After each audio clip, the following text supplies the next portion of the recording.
Welcome, Housewives of True Crime. Okay, I have a disco biscuit in studio today. Well, not really in studio, but kind of in studio because I'm looking at her. And I cannot wait for you all to meet her. Her name is Madison, and she and I have known each other for a couple years now. And so welcome, Madison. Thanks for having me. I'm so excited to be here. I'm a big fan of this podcast. I'm a big fan of Real Housewives in general. And so when it's Real Housewives of True Crime, I'm like, sign me up. I have to listen. And I mean, you should have your own show, to be honest. But yeah, one day maybe. I am on YouTube. So if anybody wants to actually watch me, they can go to YouTube and go to Housewives of True Crime. And they should. And Tabitha is beautiful. And so are you. So I'm happy to have you on so they can also see you. So Madison and I met at CrimeCon a few years ago when actually you and I were pretty new to podcasting at the time. Yeah. I like feel like I was sort of thrown in. I mean, you probably feel this too, like just thrown into this world and you don't even realize that there's this like whole thing around it. Like you're like, oh, there's a crime con. That's so interesting. Yeah. And there's all these things you can go to. And then you get there and there's like all of these like seasoned veterans of true crime just like there, and they're so comfortable and they're like, yeah, we're here every year and we have all of our friends and we see them. It's like summer camp kind of. Mm-hmm. And then you jump in and you're like, I feel like a fish out of water. Like, I don't know anyone here. I don't know what's going on. I like barely know how to podcast. And it's a little intimidating. So it's nice to meet people who are kind of like, yeah, I don't know what I'm doing here either. And then you're like, okay, cool. And then then you become the veterans, now going into my whatever third, fourth, fifth crime con. It's like, oh, okay, I'm feeling like I know what I'm doing now. Yeah. But yeah. And every year you meet so many amazing people that are in this space, whether they're podcasters or YouTubers or even just really diving in with an investigator or a family member. I mean, I met this woman, I think it was last year or maybe the year before. I think it was actually the year before. Her daughter had been missing, and she had an incredible story, and she was there just to, bring awareness to her missing daughter. So you just really never know who you're going to meet. And that's like kind of the amazing thing about it. Yeah. It's people from really all pockets of the genre, people who have been affected by crime, people who are, without podcasts actively fighting crime. You've got like PIs there, lawyers, advocates, and then you have sort of the media side, the podcasters who are talking about the cases and, getting them attention on social media, Reddit threads, activating the sort of internet sleuths of the world. It's a really cool sort of combination of resources and people and community. I mean, I'm directly impacted by crime in a way that's unique to a lot of podcasters. So to be able to meet people who also have experienced that, it's really a beautiful thing. Something that I was definitely not anticipating the first year I went, because I was like, what the heck is CrimeCon? But it surprised me in the best way, and it was really amazing. Yes, it's not like Comic-Con. No. Okay, so what you said, because we haven't even talked about your podcast yet, but is that you are a victim of crime, and you had started a podcast about your father who was a victim. So tell us about your podcast. And then also, I know you have a lot of stuff in the works, so I would love to hear all about that. Yeah, I'm cooking. So I have a podcast called Ice Cold Case, which really started out of this need and sort of the inspiration of people who came before me in podcasting specifically. I wanted to solve my dad's murder. He was murdered in 2002, and we'll dive into the details later, but it was so long ago and it was so wildly ignored that I didn't know what to do or where to go for help. When you start looking into something like this, it's instinctual to go to the police, and then you sort of figure out like, oh, but the reason it's not solved is because of the same people that now I'm calling going, hey, I need your help. Yeah. So when you feel kind of helpless and you're like, what can I do? I turned to the people, who came before me, who made podcasts. I think about like Serial. I think about, there's this podcast in Australia called The Teacher's Pet. A lot of these podcasts were created by really incredible journalists, and they expose these stories. And because of public attention and public pressure, motion was happening within these cases. And so I thought, what's something that's within my own reach? And it was to make a podcast. So I started investigating my dad's murder, and that transitioned into sort of this like ecosystem that's been created around Ice Cold Case. And since then, I'm still doing episodes. I'm still investigating the case, but some interesting, fun developments. It is officially May, which is so exciting. I'm launching a show with the LA Times that comes out at the end of this month. It's a weekly true crime show. And it's going to be really interesting because I love sort of this combination. I have such a soft spot and excitement about, journalism. And I love working with like reporters who are in the field, like operating by journalistic ethics. So working with the LA Times, I'm able to every week interview their reporters who are covering like the biggest cases in LA and cases that we're all familiar with and that we all know about. We're talking like the Menendez brothers and the Tom Girardi case and all of these really big hot topic cases. But these are reporters who have been really embedded in, they've been at every trial, they've been sitting in the courtroom. And so getting to talk to them and learn from them about sort of the things you don't really get to see when covering these cases is really exciting for me. So I'm really excited for that show to launch. It's called LA Crimes at the end of this month. And then I'm going on tour with our friends who I also met at CrimeCon, Alvin and Fran from Affirmative Murder. You are? Yeah, we're going on tour this summer.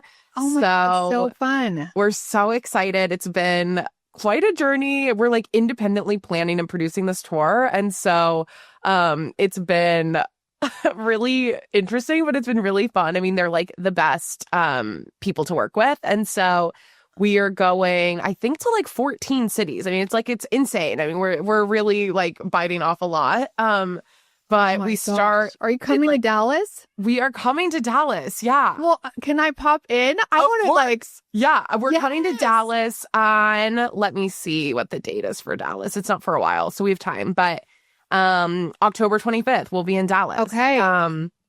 Yeah. So sorry, my cat is. That is so awesome. Well, I am going to come to your show.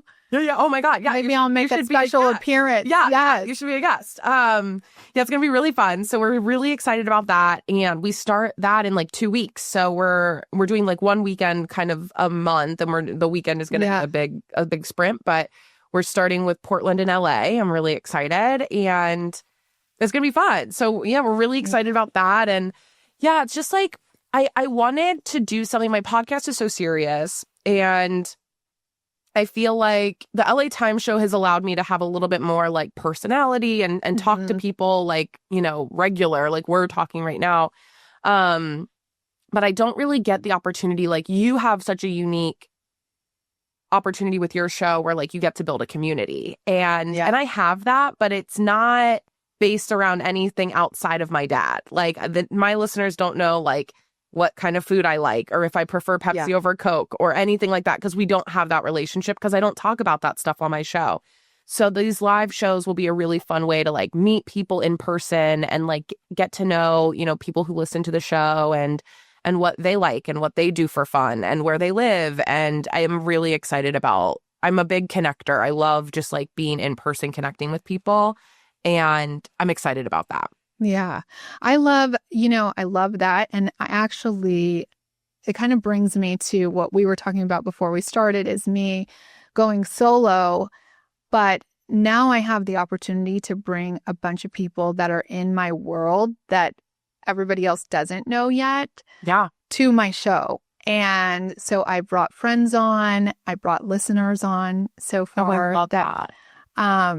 And then friends I've met along the way where, then we call them disco biscuits. You listen. So, like the disco biscuits of the world get to give a little bit to the other disco biscuits of the world. So it's really nice. And so I'm happy that you're here so you can give a little piece of yourself that people don't hear outside of what you do for a living. So, and hopefully the LA Times piece does give you a little bit of that because it's more of an interview style, right? So, yeah, it's super fun. I have a guest on every episode, and then at the end I talk to the journalist. So it's been really fun. I mean, you probably know some of the people that I'll have on. Josh Mankiewicz was my first guest. Andy Cassette was on just a couple weeks ago from Love Murder. I had Alexis Linkletter from The First Degree on. So yeah, it's really fun. And like, they're all, based in LA and they come in studio. It's a really fun vibe. It's really cool to be like back in person, like doing stuff, and talking about really interesting LA crimes that are happening that, I mean, to me, they're national headlines, but they're from LA. So it's really interesting and kind of dissecting what's going on and things that these reporters are so embedded in these cases. They know everything that we just don't get to see. And so it's really cool. Yeah, that's awesome. Cool. Well, would you like to tell us the story about your father, which is one that's still going on? So... Yeah. And there's been some development. So this is a great time to okay, good. to be talking with you. Okay. Yeah, so there's sort of like a few versions of the story, and I'll start with the police file. So what's written on paper about what happened to my dad. Wait, let's go back. Yeah. Sorry, maybe you're going to go there, but I'm not sure.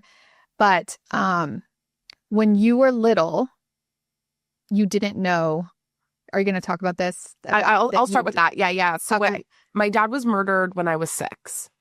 And it's a weird age. It's that age where you're in school already. So you have some sort of like cognitive learning. You're like learning things. You understand the world in a very small way.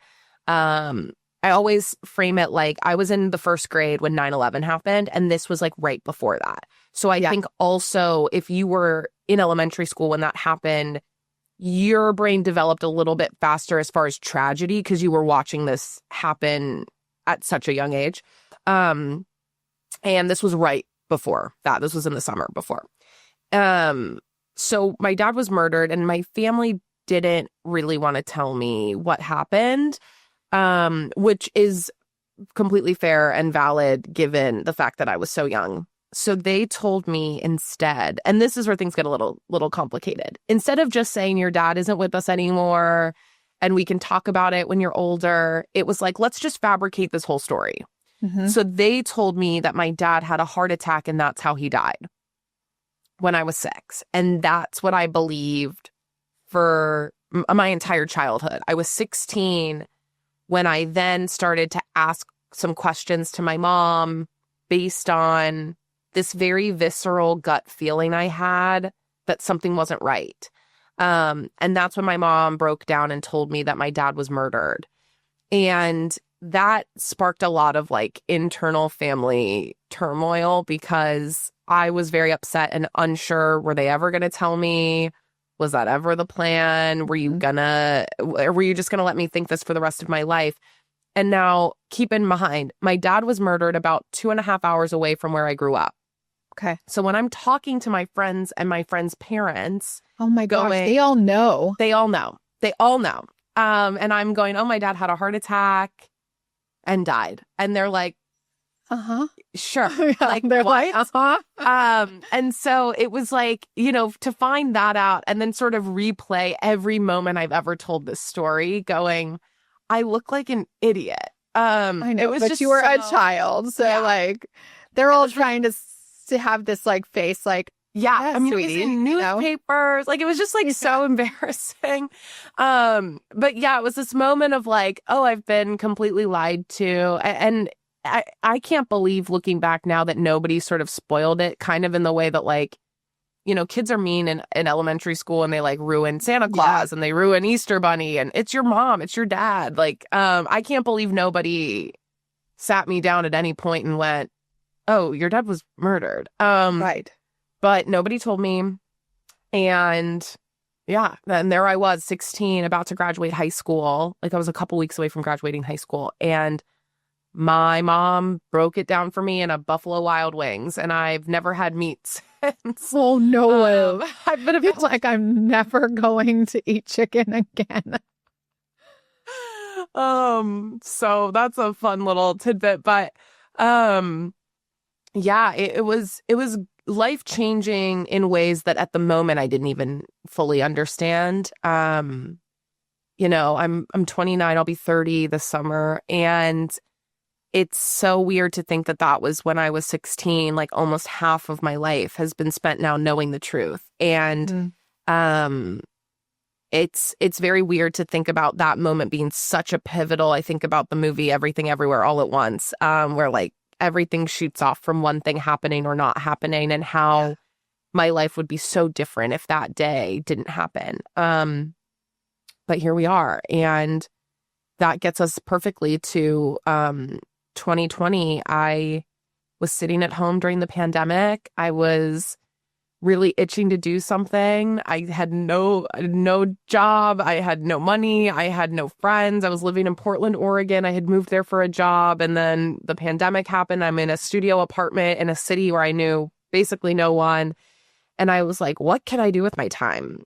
And I called the police department to get the case files. And that was sort of the beginning of this very long journey. But I got the And case were files. were they pretty open with you getting them, or did No. Yeah. I was like, you just called and No. said, "Hey, this is my dad," and I like the case did. I files. called, and I was sort of like, what do I say? Am I gonna get the case files more if I'm a family member or if I say I'm a journalist? Like, I don't know which one will fare better for me. I ended up saying a family member. I mean, my last name kind of gives it away because my dad and I have the same last name, but I did have that thought of like, do what will help my case. I ended up just calling and saying like, hey, my dad was murdered in 2002 in Belmont County. I'm just looking for, any case files or investigation reports or anything like that. And of course, I was very naive. I was like, can you just send those over to me? And they were like, oh, I mean, we have to like put in a request and do all this stuff. And I was like, yeah, whatever. They're like, it takes a couple weeks. I said, okay, that's fine. And I figure, I mean, I've renovated a house before. I'm like, if they say a couple weeks, it's like a month and a half. Mm-hmm. So I waited, and I gave them like 6 weeks. And then I called back. I was like, hey, just checking in. They were like, oh, yeah, we're waiting on approvals from the prosecutor's office. I said, okay, that's fine. I'll check back in. I checked back in a few months later, nothing. And then I was like, well, I'm cutting out the middleman. I'm just going to call the prosecutor's office. Yeah. So I called the prosecutor's office. They were in the middle of, it was an election year. It was 2020. They were in the middle of an election. But the prosecutor at the time, Kevin Flanagan, was running unopposed. He was going to win. It was like a no-brainer. So he was like, on election day, when I find out I'm the new prosecutor, I will send you everything. And he held to his word. I think I got the case files like the day after. And he sent it over, and I printed it out and like got it all. Like I'm a hard copy kind of person. Mm-hmm.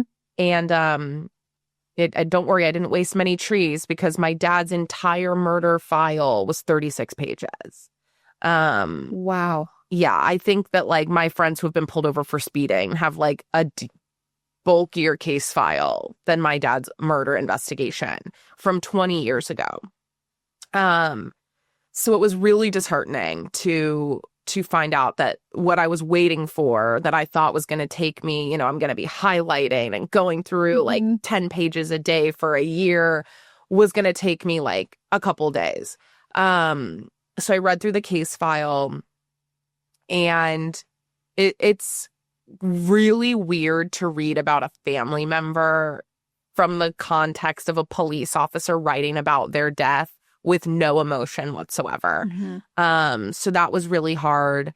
And in that, I sort of learned this very loose outline of a story, which was my dad lived next door to his sister, who had a son, Omar. And Omar was probably 20, 21 at the time. And him and his girlfriend lived at the house with Pearl, my aunt, my dad's sister. And they lived next door to each other. But I mean, it's Ohio. It's pretty rural. I mean, now I live in LA, and I'm like, oh, my neighbor, I can see my neighbor from the window. It's a bit further than that, but it's, they're next door to each other. And at about 6 a.m. on July 11th, 2002, about about 4 men, which is crazy that I can't even tell you how many definitively because the police files are constantly changing the number, but 4-ish men broke into Pearl's house in the middle of the night or early morning. It was 6 a.m. And they broke in, they tied up Pearl, Kim, and Omar, and they ransacked the house, and it was a home invasion. But this home invasion lasted about 40 minutes, which is a very long time home invasion. And a lot of time to leave a lot of DNA. So and they didn't kill them. So were they masked men? They were masked, but Kim, Pearl, and Omar all give the police like descriptions. You know, they heard their voice. Some of them had long hair, so they could like see their hair like sticking out. So I'm thinking, you know, hair strands are going to fall for sure. Even they were wearing gloves, but like how sturdy were those gloves? I mean, they're ransacking everything. Shoe prints, like there's so much left behind in this. Well, scene. and especially us that we know how much can be taken. So if you're not doing a good job at investigating, then that's really all lost. It's 2002. So for context about DNA was introduced in 1985. So we're still like well beyond the point of it being new. Like at this point, it's pretty standard to like swipe for fingerprints and do all of the DNA testing, even if you're not sure you can test it. That's part of the protocol at this point in 2002. I mean, they were doing this obviously well before that and then holding it and not knowing whether or not they could test it. But by this point, you know, they should be doing all that stuff. So they're in the house for about 40 minutes. At some point, something is said that no one can really confirm. Omar goes outside with these guys. So my dad's nephew is now outside with 4 of these men. The women are left inside tied up alone. They go outside with Omar, and about 5 minutes passes between them going outside and there being a gunshot on my dad's front porch. So these men end up walking up the steps to get to my dad's front door. I assume my dad, whose front door or his bedroom window was right by the steps to go up, heard some shuffling, heard someone outside, makes his way out of bed and starts heading towards the front door. Now, my dad is unarmed. He doesn't have a gun in his hand.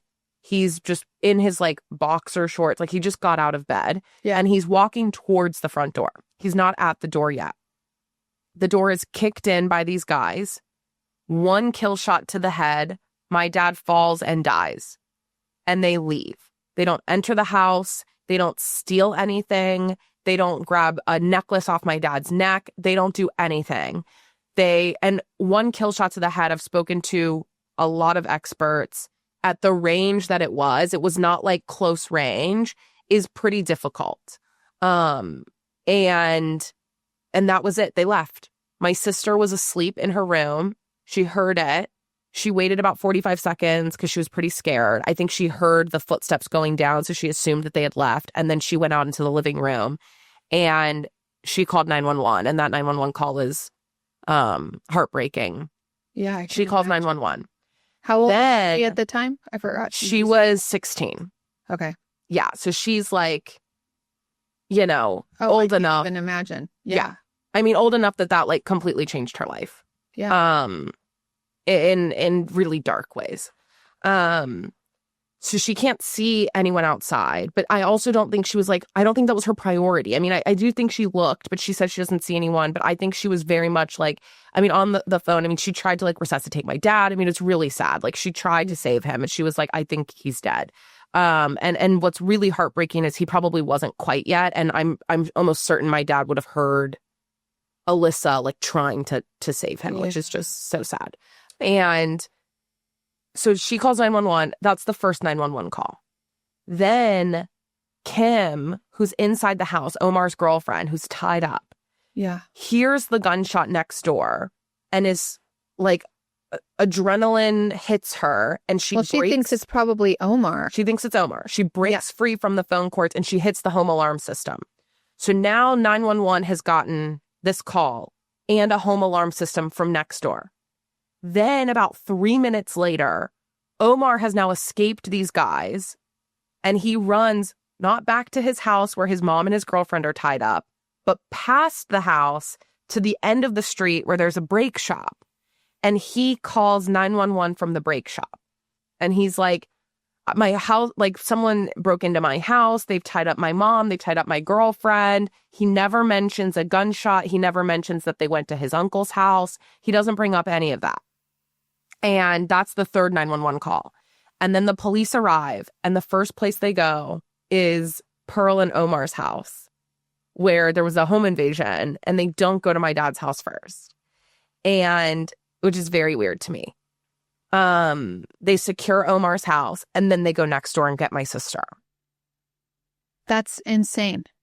And are we questioning why Omar, one, went outside with these guys, and two, why he didn't go back to save his mom and his girlfriend? So I end up interviewing the detective who was on the scene at the time. And he still to this day, it really maintains that Omar should be treated and worked as a witness, not as a suspect. So they never worked him as a suspect at all. They never questioned sort of the weird behavior. They just simply wanted to know what he saw and what he thinks happened, or what the motive was, why they would have been there. Why did they take him outside? Why did he have some sort of weird connection with them? Yeah, that doesn't. And just the timing also of them coming in, I don't know, something smells fishy to me, in my opinion.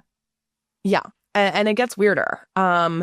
Later, I learned through reading more of the case files and speaking to a lot of people who were never spoken to by the police.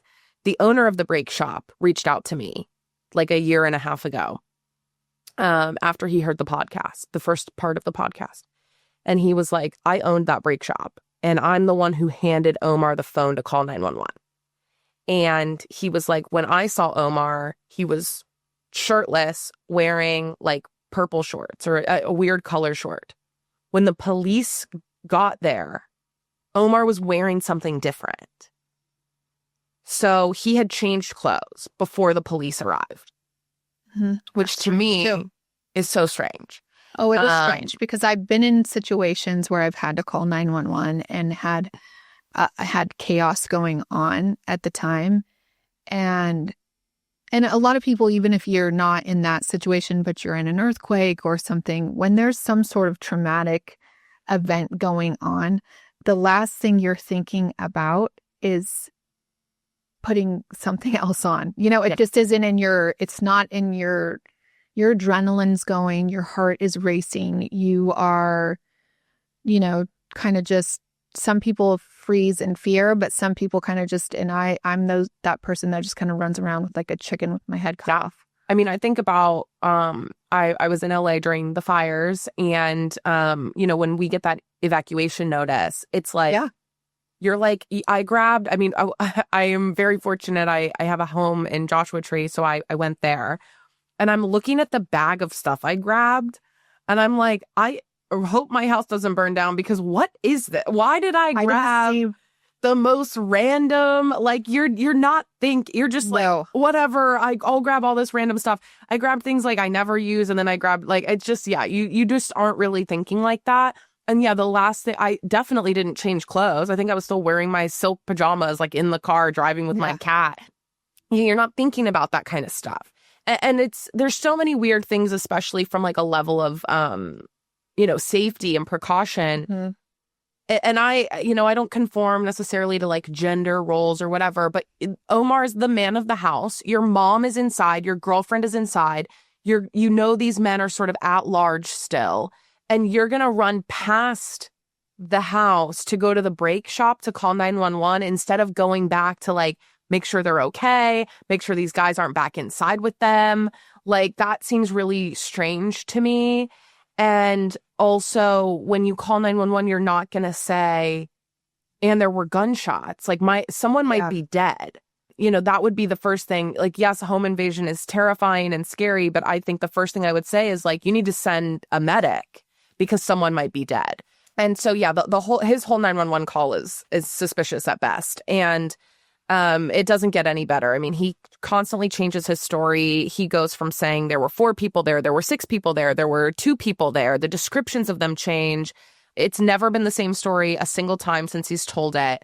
So in my mind, I go by the very first thing he said, because I think what happened is he probably got spooked, didn't want to rat out these people and face any sort of whatever. And so in his initial 911 call, the 911 operator asks him, do you know these people? And he says yes.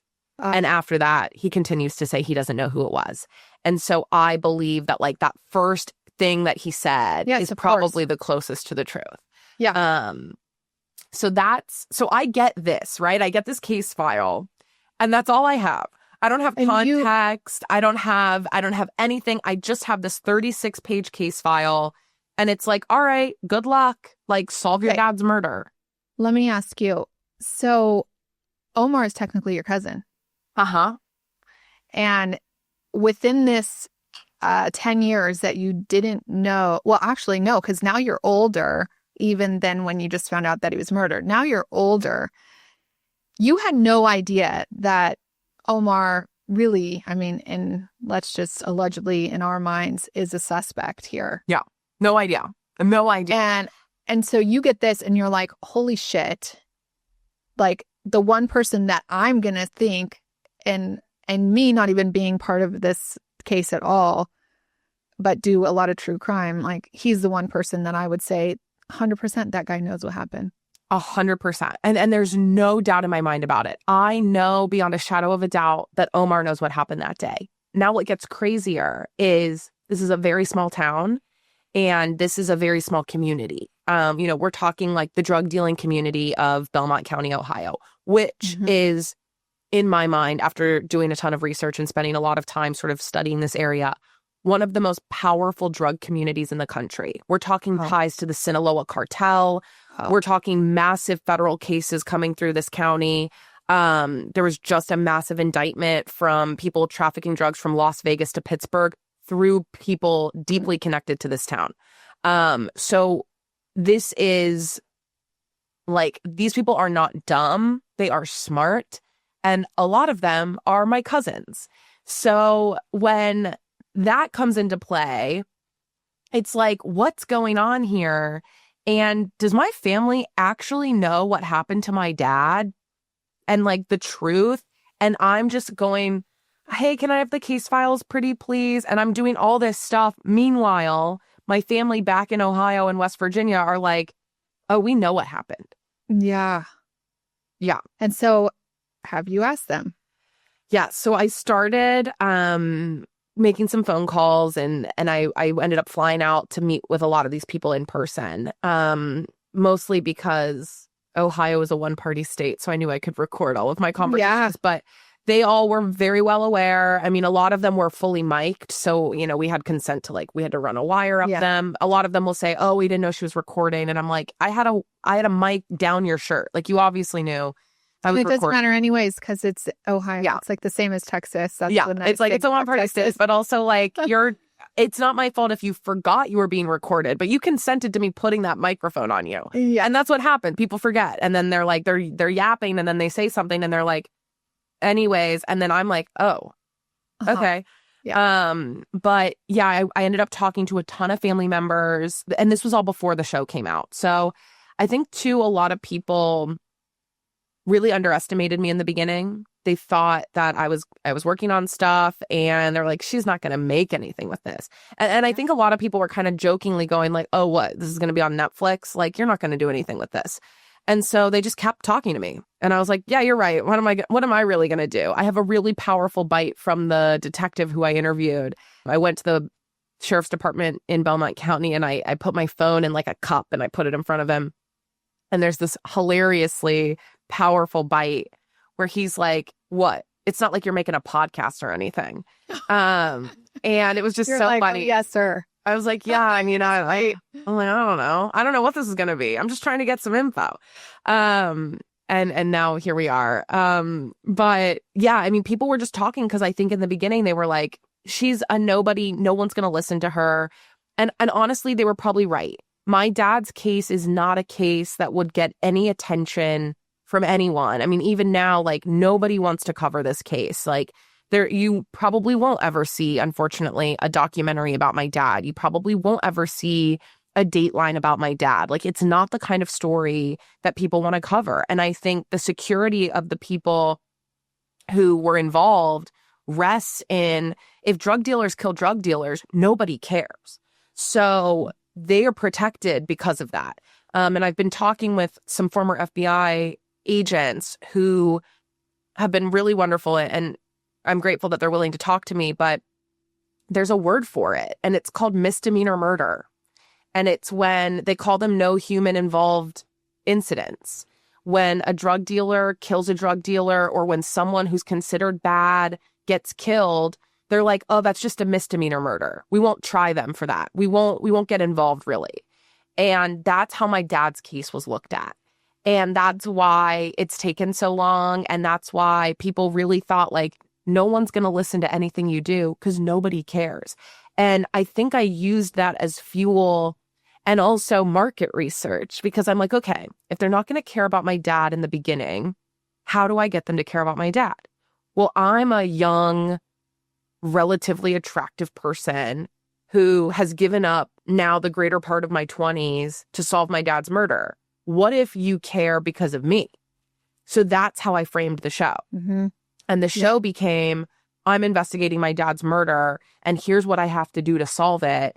And I'm going to tell you the story about my amazing dad, who I only got to know for 6 years, and all the amazing things he did while he was my dad. And yeah, he was a drug dealer. And yeah, he was all these other things too. But he was also a really great dad. And I had to grow up without a dad because this thing happened. And when I framed it that way, it got a lot of attention. And then my family, who started talking to me in the beginning, shut up really fast. The police stopped talking to me as soon as the podcast came out. Like, people really shut up. And that's when I was like, oh, I might be onto something. Because a lot of people went silent. And now, it's been 3 years, technically 2.5 years of the show. And I do think I've made a lot of headway. The police are really scrambling. And, I've got a lot more work to do. It's still not solved. I still have a lot of questions, but I've talked to a ton of people who have info. I've gotten tips from people I never thought I would. I didn't even know to look for these people because I didn't know that they existed or that they would have info. So in my mind, I've made a lot of progress, but there's still a lot of question marks and there's still a lot of injustice. And now that I'm so embedded sort of with the LA Times and these incredible journalists I'm working with, I have this sort of, I love— You have like a spark. Yeah, 30 years ago, journalism was, hey, Oklahoma City, there's a company putting chemicals in your water. Did you know that? Like, I did all this. I dug into X, Y, and Z. I'm an investigative reporter, and you need to know this. It was a public service to be a journalist. And it was, hey, did you know that your politician just embezzled all this money? Like, that's what journalism was.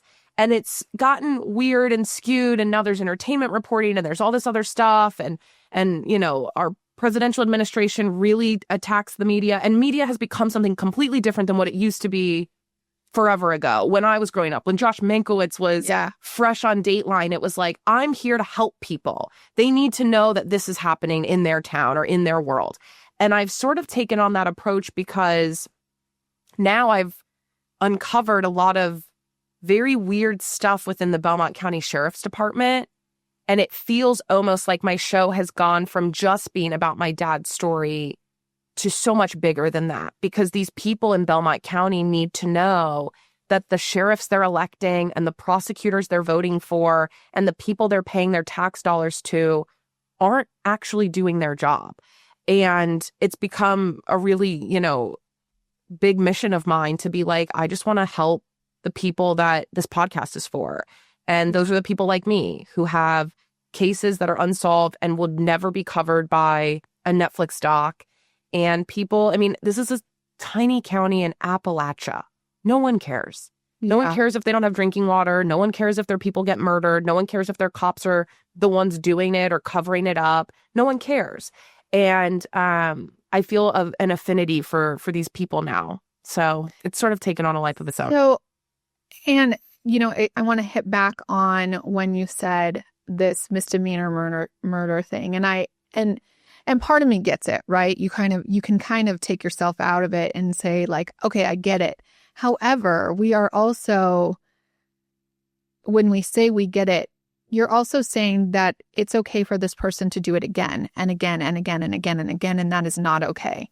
So you can't really say like, okay, it's a misdemeanor murder, because and how do this can affect so many people. It doesn't, and obviously it does. It affects you, and you are at that point a growing human that, thank God, turned into an amazing human. But, and I don't know what happened with your sister, but really what mostly happens in those situations is you don't grow up to be an amazing human. You grow up and struggle and take a dark turn in life because you didn't have what you needed because your dad was gone. And that's why those people that did this to him need to be caught when they did it, because 100% they did it again. This guy is carrying a gun and shoots somebody with no qualm, like just has no problem killing somebody, has no remorse, just does it. And so that's why we need to get those people off the street and do a little bit more investigating. It's so crazy because, to your point, there's always a ripple effect to murder. Whether or not we think the person deserves it, doesn't deserve it. I won't get political and you can cut this, but like I'm very anti-death penalty because I don't think that does anything for the person. It only really impacts their family. The daughter who could never visit their dad in prison again. The sister whose mom is dying of cancer and they want them to visit their son one last time. It doesn't do anything for the person. It really impacts the family who doesn't get closure, doesn't get that sense of like, I at least can visit my family member. And maybe that doesn't do anything for them, but it's not for them, it's for me. And, I think the ripple effect of murder is that it's, look at how, my life is fine and I'm grateful for what I have, but oh man, would I have rather spent the last 6 years of my life doing literally anything else. And it's the who it impacts outside of the person. And my dad, while he was a former drug dealer turned confidential informant, he was shot in his house. He wasn't shot on a street corner. He wasn't shot in the middle of a drug deal. You could assume that if it was that easy for someone to kick in a door and shoot my dad, that could have been anybody. That could be you. That could be me. That could be anyone in this county. And for the police to go, oh yeah, we think we know who did it, but we're not really 100% sure. And we don't have enough. We don't have enough evidence. But also he was a confidential informant, which we didn't get to, but he was a confidential informant, which means he's helping the police. He's working with the police. He's working with the police at this point, you guys. So the fact that they also didn't have some sort of loyalty towards him is also mind-blowing, right? Like, you have somebody that actually wants to turn crazy. Yeah, I don't even know anything about that. I feel like if I was ever a drug dealer, I would also want to turn to be a confidential informant because I think that's kind of a cool thing to do.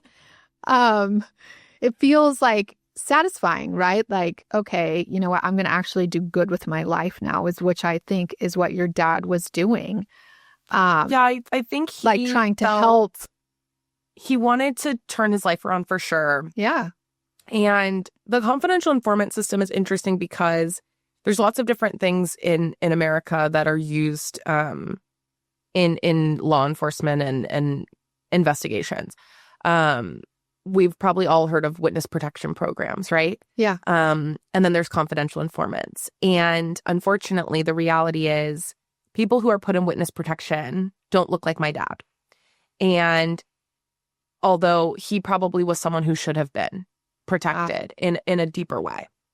So he was already outed to be a CI. People knew that he was a CI. And well, that puts a target on his back. It puts a target on his back. And like a major target, by the way. Like when we're talking about. Yeah. At what point is the Belmont County Sheriff's Department responsible then for not doing anything to save my dad or protect my dad? Yeah. And the possibility that it could have been worse. My sister was home. I know. And Well, and it seems like they just shot immediately. So they could have hit your sister. oh yeah, there was no conversation, no nothing. My sister didn't hear any dialogue. Like, she didn't hear any other voices. She heard my dad scream and hit the floor. And that was it. There wasn't, that was it.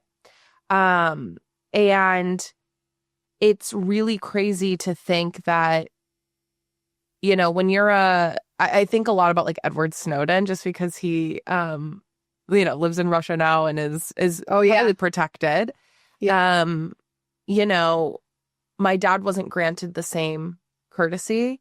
Not that I wanted him to be like shipped away, but, I just think that it's easier for the police to justify like, yeah, this guy was like doing some dirty work for us and helping us out. But like, if he's gone, we'll find someone else. We'll just go to the next. Yeah. Yeah. That's unfortunate. Man. And so your podcast goes through this in its entirety, which is amazing. Yeah, it is super in depth. And it started kind of, it wasn't supposed to be. I mean, it was supposed to be in depth, but it wasn't supposed to be what it is now. I did 9 episodes in the beginning, and that was kind of it. That was all I had. I mean, I investigated for like 3 years, and I was able to like barely put together 9 episodes. So I was like, okay, that's the end. Like, I guess we'll just put it out, see what happens if anyone has any info or whatever. And like, maybe this helps a little bit. I mean, my goal, I met with a couple people kind of like, what's the strategy here? What's the point of this? And I was like, I just want to make my dad's case Googleable. So when I first started looking into it, I couldn't find anything about my dad online. And so that was sort of the idea. So I'll just make a bunch of episodes and put all the information that I have out there. And eventually, if people are Googling like cold cases in Ohio or unsolved murders in America, like maybe my dad will make one of those lists and someone might feel compelled to do something. And that worked. And then I started hearing from people, and people were sending in tips, and people were like, I was there. I remember this. I was friends with your dad. I worked with your dad. I grew up with your sister or whatever.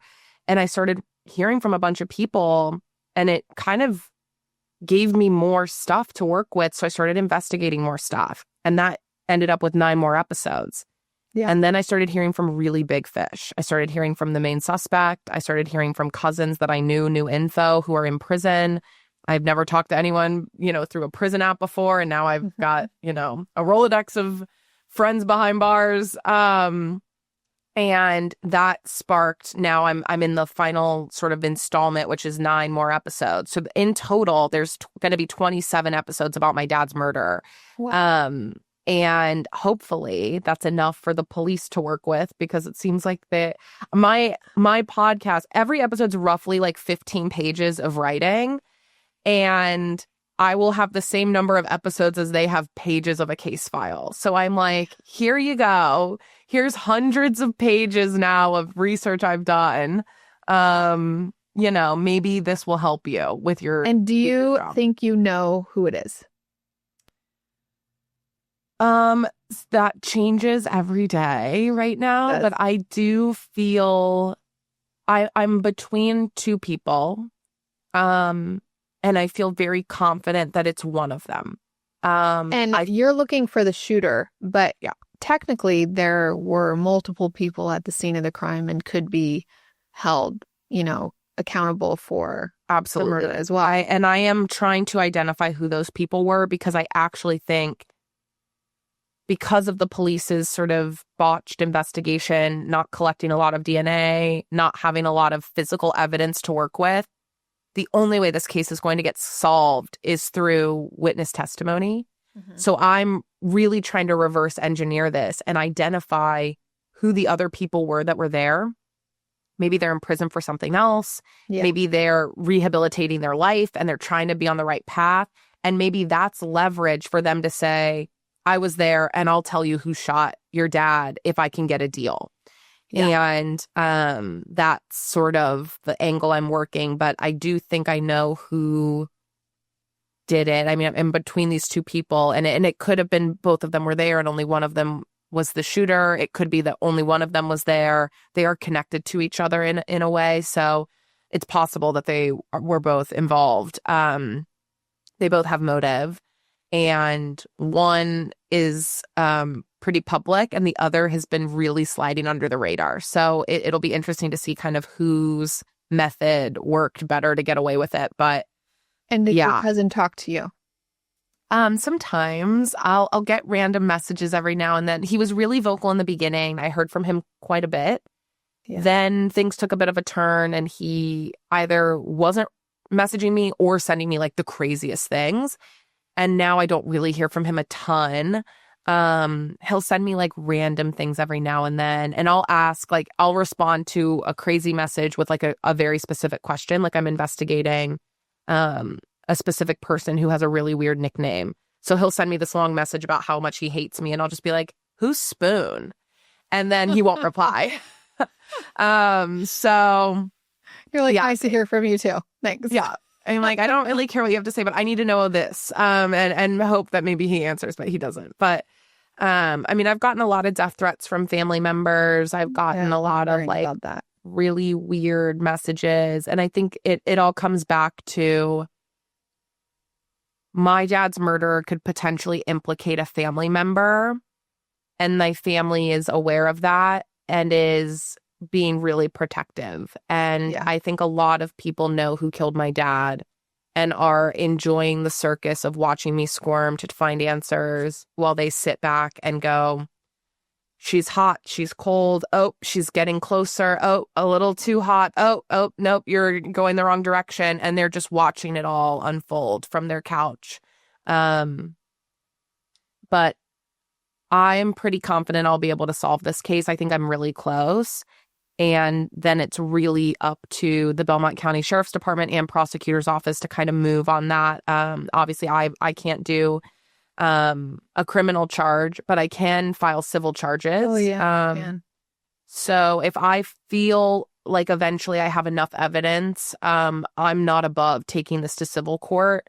And if I were to win, I mean, there's lots of contingencies here, right? If I find evidence, if I win, that would really force the hand of Belmont County. They'd have to file charges. Yeah, it would.